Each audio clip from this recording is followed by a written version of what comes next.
Eu conheci o Walter no restaurante que chamava Alcazar. Ele ainda existe no Posto 6, na Atlântica. Agora é um restaurante caído, mas naquela ocasião era uma maravilha, né? Porque todos os teatros, quando terminavam os espetáculos, todo mundo se dirigiu ao Alcazar. E Walter, que era importantíssimo, chegava com aquele séquito dele, né? Chegava Walter na frente, alguns secretários, os comediantes, os diretores e aquelas mulheres lindas, né? Bailarinas do Colón, entre elas Marina Marcel, que era a namorada dele, né? Então era uma glória ali ao Alcazar. E eu saía do Follies, do Teatrinho Follies, e ficávamos todos esperando o grande Walter Pinto chegar, né? E eu, como mais saliente, consegui namorar o Walter e acabar com o romance dele com a Marina Marcel e me casar com ele.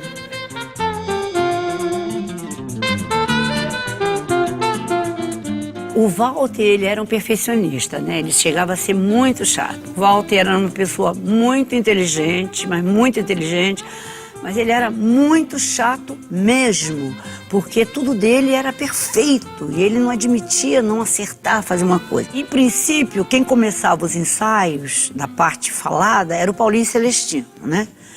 Mas ele metia o pitaco em tudo, o Walter, né? Tudo tinha a mão dele, o cenário, a roupa, gostava. Ele não entendia uma nota musical, ele era super desafinado.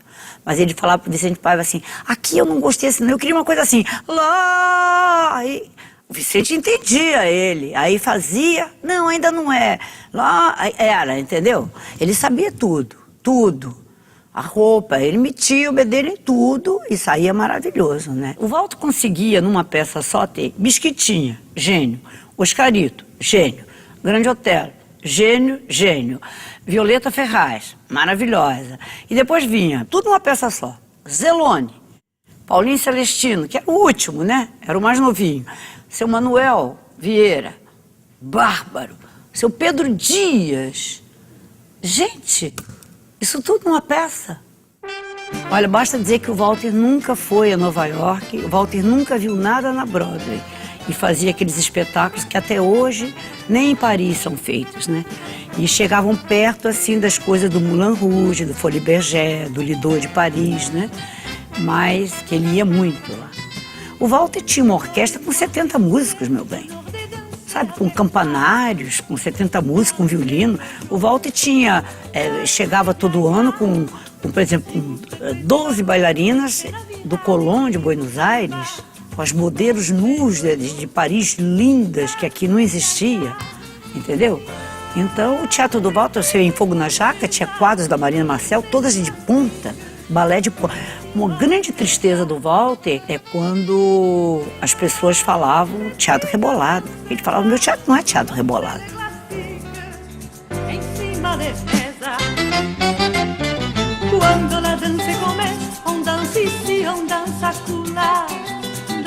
Antigamente era de terça a domingo. Você fazia 2 terças, 2 quartas, 3 quintas, porque tinha matinê, 2 sextas, 2 sábados e 3 domingos, né?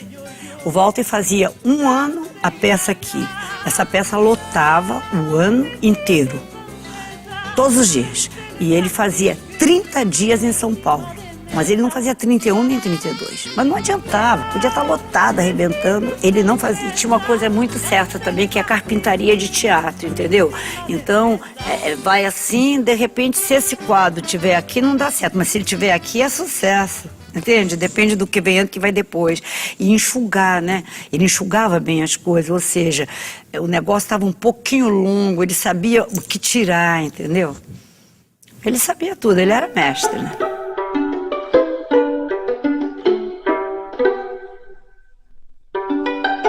O nome da peça era a última coisa. E o Walter, para escolher o nome da peça, levava 1 mês, 2 meses. Aí se ia para casa de Eva e Iglesias, né? E se ficava até 7, 8 da manhã, a noite inteira. Eu já dormindo na sala, porque eu não aguentava, né? Para ver o nome, né? Porque os nomes da peça do Walter eram sempre muito engraçados, que é Fogo na Jaca, é tudo com duplo sentido, muito engraçado, é de Churupito, né? Era tudo muito diferente, né? Era tudo muito... Tem Bububu no Bobobó, cada um pensa o que quer, né? Então, agora, até ele chegar nisso, e isso era ele e o Iglesias, eles eram imbatíveis, né?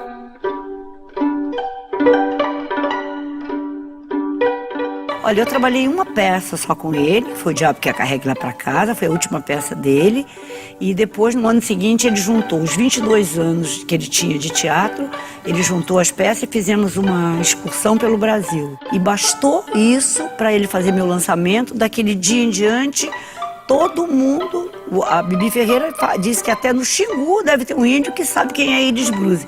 Por quê? Mérito Walter Pinto, porque era um homem que entendia de marketing como ninguém, entendeu?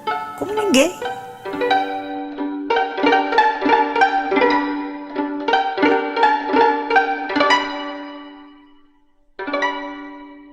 O escritório dele era bárbaro, porque ele tinha um escritório. Ninguém entrava no escritório no Walter, não sei se que ele abrisse o escritório, porque ele tinha uma porta pantográfica que ele tinha que apertar e virar uma chave, e aí abria automática. Lá estava o rei, lá no fundo. Ele era metido. E aí tinha um quadradinho desse tamanhozinho, que ele também, com a inteligência dele, bolou e chamou arquitetos maravilhosos para fazer, e ele olhava, desse tamanhozinho era, e você olhava e você via a extensão inteira do palco. E o som ele ligava. Então era um perigo, porque você não podia falar nada lá, porque ele ouvia. Aqui tem o Carlos Gomes, né? Pra cá tem o João Caetano. Nessa rua aqui, a Rua Dom Pedro, lá no fundo, era o Teatro Recreio. Era a nossa Broadway, entendeu? Era muito lindo, era muito lindo. As pessoas, quando vinham, por exemplo, da Europa, já vinham no roteiro, já sabia que existia o Teatro Recreio, entendeu? Tudo acontecia ali. Ali na Praça Tiradentes. Ali era forte, sabe? Era muito bom, né? Era muito bom. Não existe nada no Brasil e no mundo deve ter poucos, né? Era um teatro que, o urdimento do teatro era uma loucura, um teatro que poderia entrar elefantes e poderiam, sabe, tudo que você pode imaginar. Eles derrubaram o teatro pra nada, né? E aquele teatro não era do Walter, aquele teatro era da Beneficência Portuguesa. Mas o pai do Walter era um grande negociante, o que o Walter não era. O Walter era um artista, ele não era negociante. O Walter morreu pobre, vocês podem acreditar nisso, porque ele não era negociante, ele era artista. Então, rezava no contrato que enquanto fosse da companhia Walter Pinto, ou seja, enquanto tivesse uma companhia Walter Pinto trabalhando naquele teatro, o teatro seria dele. E o Walter, porque ele ficou muito triste, ele teve problemas, o Walter teve depressão e ninguém sabia naquela época que era depressão, ele não ia mais no teatro. Ele começou a deixar o teatro fechado ou alugar para companhias, e aí eles tomaram o teatro alegando que ali passaria uma avenida, não sei o quê, e não passou coisa nenhuma, o que é um pecado, né? É um pecado terem derrubado aquele teatro. Ele entrou numa grande depressão, entendeu? E a gente não sabia, né? E aí ele ficou 20 e poucos anos sem fazer nada, né? O que foi uma pena, porque o teatro de revista acabou no dia que o Walter não trabalhou mais.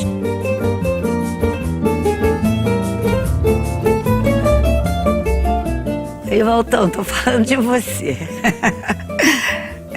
Eu tenho um carinho muito grande por ele, muito grande. E um respeito muito grande. E eu tenho muita pena, porque eu acho que nós somos completamente sem memória. Se você perguntar hoje em dia para atores de 18, 20 anos quem é Walter Pinto, eles não sabem. E é uma pena. É uma pena. Porque foi um homem que... ele deu a vida dele pelo teatro, sabe? Ele viveu o teatro. Ele almoçava teatro, jantava teatro, vivia teatro. Era chato, mas ele vivia teatro. E ninguém fez nada mais lindo do que ele, ninguém sabia mais do que ele de teatro. E eu me emociono muito quando falo dele.